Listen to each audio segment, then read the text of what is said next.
Hello, now let's take a look at vector addition in Python. In the editor, we'll start our program by importing the NumPy library as np. For vector a, our first of two vectors, we're going to set that variable to a value of 128. The angle of vector a will then set at np.degree to radians and put a value in the parentheses there for that angle. Our second vector, vector b, is our next variable, and we're going to set that to a value of 85. The angle for vector b then is np.degrees to radians, and again we'll put a value inside our parentheses.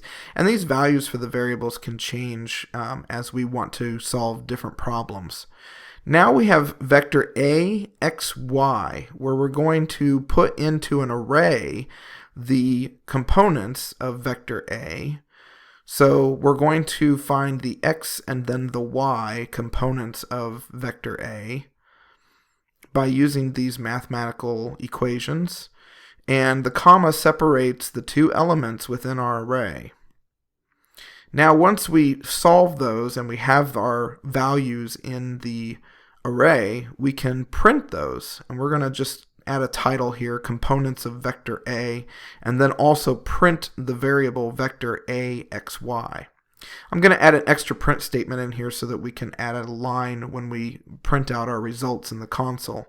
And then we'll do the same thing for vector b. We'll find those components for x and y, and we're going to put them into vector b, x, y as our variable, and that's going to be an array. Remember, we're using the np.array to get these array values. So the two values that will be in this array is the x and y components for vector b. And again, we'll add a print statement here as a title for the components of vector b, and then we'll print out what the result is of vector b, x, y, and add another print statement in here so we can skip another line. This just makes it cleaner when we run the code.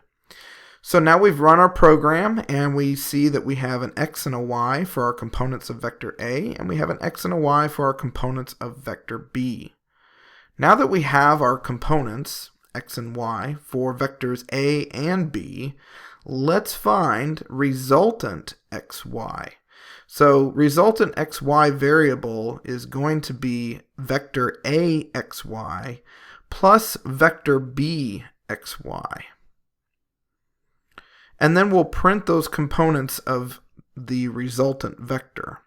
And so I'm going to add another title here, components of resultant vector, and then print the value of resultant xy variable, and add an extra print statement in there. So now when we run our code,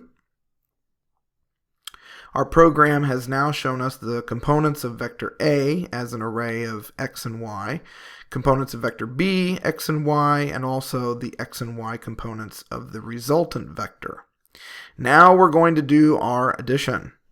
So resultant equals round np, the square root of resultant xy, and we're going to put the first element, the index 0, in here to the second power. If you remember, the square root of the resultant x to the second power plus the resultant y to the second power is going to give us our resultant calculation here, our magnitude of resultant vector.